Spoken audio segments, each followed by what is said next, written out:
European Commission President Jean-Claude Juncker, right, shakes hands with British Prime Minister Theresa May prior to a meeting at EU headquarters in Brussels, Saturday, November 24, 2018. British Prime Minister Theresa May is kicking off a big Brexit weekend by travelling to EU headquarters in Brussels for talks on Saturday with key leaders. AP photo, Geert van den Vangert, Brussels. AP, the latest on the Brexit deal, all times local, 5:45 p.m. Hungary's Prime Minister says it's a gloomy Sunday, because of the Brexit agreement between Britain and the European Union. Prime Minister, Brussels. AP, the latest on the Brexit deal, all times local, 5:45 p.m. Hungary's Prime Minister says it's a gloomy Sunday, because of the Brexit agreement between Britain and the European Union. Prime Minister Viktor Orban said on state TV that, no matter how well a divorce is organized, it remains a divorce. Orban said the EU leadership bore responsibility for Brexit, adding that if Britain, a rich country, had remained in the EU, Hungary would have received more EU funds in the future. Orban said, that is to say, the loss suffered by the EU can be measured in money, as well, besides the political and economic losses suffered. Orban also said that had the countries in Western Europe not allowed migrants in, the British would have stayed in the EU. Gloomy Sunday, originally, Zomorú Vasárnap, is a 1930s Hungarian song written by Rezo Saris, ____4 p.m. A former leader of Britain's Conservative Party says he cannot support the Brexit deal negotiated by Prime Minister Theresa May. Michael Howard said Sunday that May's deal has many shortcomings, adding, it's not a deal that is a good deal for the UK. Howard says the biggest problem is the way Britain would have to seek European Union permission to sever all ties to the EU if the backstop agreement comes into force. That seems to me to be an absolute negation of taking control. That would put us in a worse position than we are now, he told BBC Radio. Howard was party leader when the Conservatives were defeated by Tony Blair and Labour in 2005. He serves in the House of Lords. ____3:25 p.m. Romania's president has welcomed the Brexit agreement, saying it will protect the rights of hundreds of thousands of Romanians in Britain. President Klaus Iohannis said Sunday that while most EU members were sad that Britain was leaving the bloc, if the agreement passes it will protect Romanians and other Europeans who are in Britain. He also said after the summit that it guarantees all their rights, they can work, study, receive pensions, health insurance and so on. Quote, we were very concerned about these issues, and we successfully pushed for these things to be clearly defined. He welcomed the fact that Romanians wouldn't need visas to travel to Britain after it leaves the bloc. Romanian officials estimate about 500,000 Romanians live in Britain, although just 190,000 are officially registered there. ____2:45 p.m. The leader of Britain's main opposition party says that it will vote against the Brexit deal when it comes before Parliament.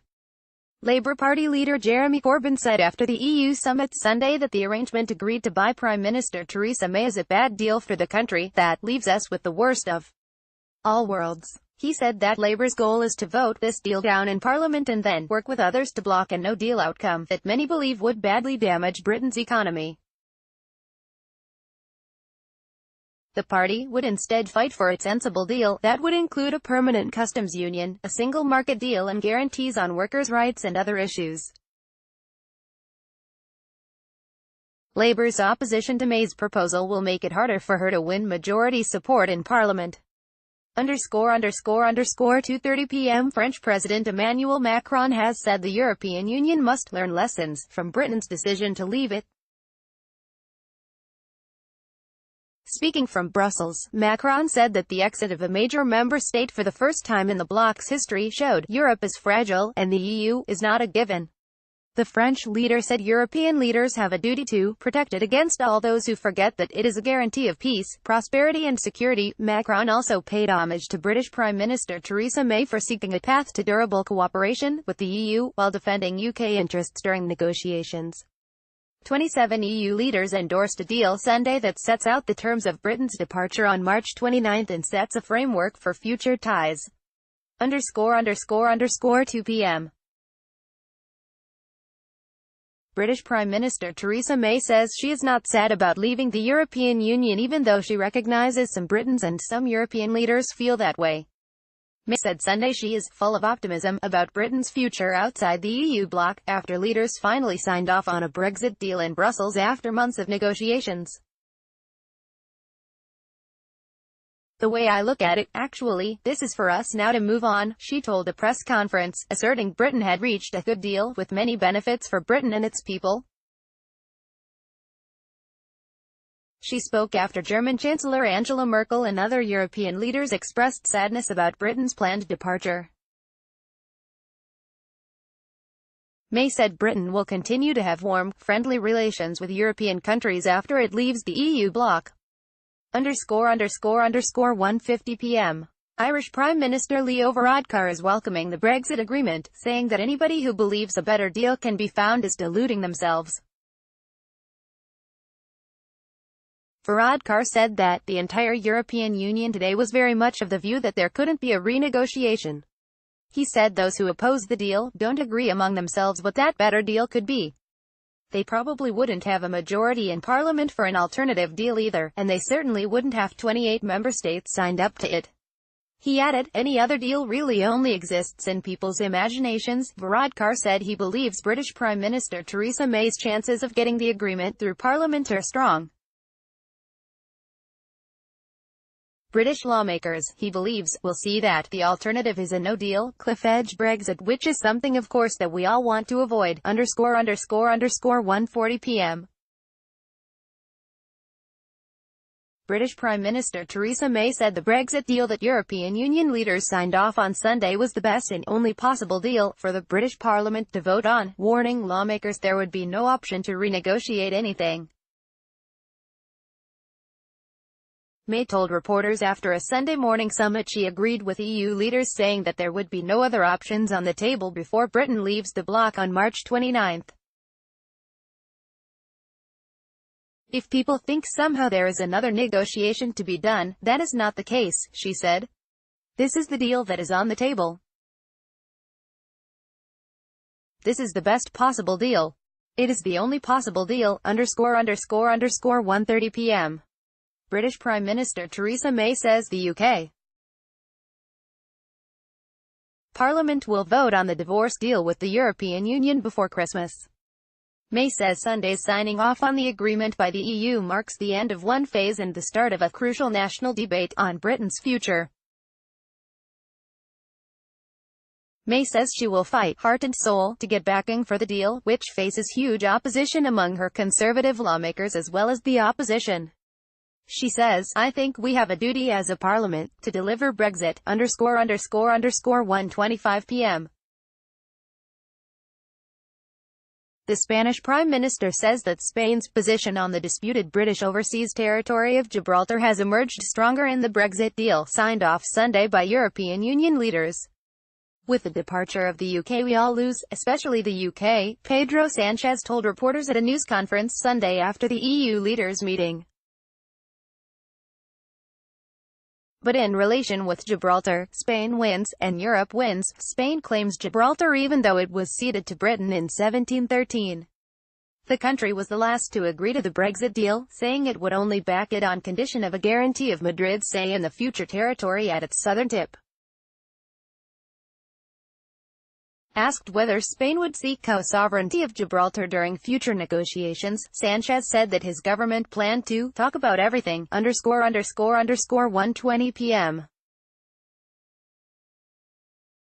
German Chancellor Angela Merkel tells reporters in Brussels the Brexit deal brokered between the EU and Prime Minister Theresa May is a diplomatic piece of art. Merkel says, "It's a historic day, which triggers very ambivalent feelings. It is tragic that the UK is leaving the EU now after 45 years, but we have to, of course, respect the vote of the British people." She praised the deal struck in an extremely difficult situation, in a situation without any precedents because we haven't had it before that a European country leaves the EU, Merkel said. While the agreement was based on very hard negotiations, it considers both sides' interests. 12:40 p.m. The European Commission chief is urging the British Parliament to back the Brexit deal brokered between the EU and Prime Minister Theresa May, saying, "This is the only deal possible," at the end of a largely ceremonial summit to rubber-stamp the UK withdrawal agreement from the bloc. A draft text on the future relations. Jean-Claude Juncker made it clear the British House of Commons should not count on starting a renegotiation. It would not be a good idea to lecture the House, Juncker said, but insisted that it was only deal possible. The deal must still be endorsed by the British Parliament and EU Parliament. Opposition parties and many in May's own Conservative Party have opposed the agreement. 12:15 p.m. The leader of the Democratic Unionist Party in Northern Ireland says there are no circumstances under which her party would support the current Brexit deal. Arlene Foster said minutes after the deal was endorsed by European Union leaders in Brussels on Sunday that her party is firmly opposed to its provisions because it would separate Northern Ireland from the United Kingdom. She stopped short of saying her party would end its support of Prime Minister Theresa May's Conservative Party, a key point because the DUP supplies the votes needed to prop up May's minority government. Foster is calling for more talks to come up with a better plan. "I believe we should use the time now to look for a third way, a different way, a better way," she told the BBC. 12:10 p.m. European Parliament President Antonio Tajani has used the EU Brexit summit to highlight a separate issue: violence against women. Tajani sported a red swipe under his left eye as he addressed a press conference at the EU summit. In Italy, the mark stands for support of the UN's International Day for the Elimination of Violence Against Women. Tajani said in a Twitter post that nothing can justify violence against women. "My mother taught it to me. I taught it to my children." 10:45 a.m. European Council President Donald Tusk says the European Union has approved a Brexit deal with Britain. Tusk tweeted the 27 EU leaders meeting in Brussels endorsed the withdrawal agreement and political declaration on the future EU-UK relations. The deal sets out the terms of Britain's departure on March 29 and sets a framework for future ties. Now British Prime Minister Theresa May faces the tough task of selling the deal to a skeptical UK Parliament. 10 a.m. European Commission President Jean-Claude Juncker says it's a tragedy that Britain is leaving the European Union, but that the country is walking away with the best deal it could hope for. Juncker said that, "It's a sad day," as he arrived Sunday for an EU summit in Brussels to endorse the Brexit agreement. He told reporters that the summit is neither a time of jubilation nor of celebration.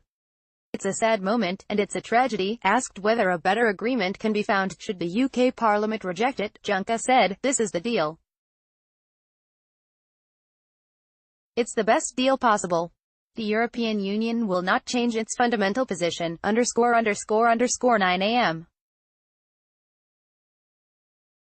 Lithuanian President Dalia Grybauskaitė says European Union leaders will agree Sunday on the terms of Britain's departure from the bloc, but that it is up to Britain what is next. Asked at an EU summit Sunday what would happen if the UK Parliament rejects the Brexit deal, Grybauskaitė said, "It's not now our concern, it's a British concern." She says several things could happen in that case, including a new referendum on Brexit, new elections in the UK, or a request to renegotiate the deal with the EU. Britain leaves on March 29, but future relations and trade will be tackled during a transition period lasting at least until the end of 2020. Grybauskaitė said, "The process will still be long." 8:30 a.m. European Union leaders are gathering to seal an agreement on Britain's departure from the bloc next year, the first time a member country will have left the 28-nation bloc. At a summit in Brussels Sunday, the leaders are due to endorse a withdrawal agreement, which would settle Britain's divorce bill, protect the rights of citizens hit by Brexit and keep the Irish border open. They will also rubber stamp a 26-page document laying out their hopes for future relations after Britain leaves at midnight on March 29. The last big obstacle to a deal was overcome on Saturday, when Spain lifted its objections over Gibraltar. The deal must still be endorsed by the British Parliament and EU Parliament. Copyright 2018 The Associated Press. All rights reserved. This material may not be published, broadcast, written or redistributed.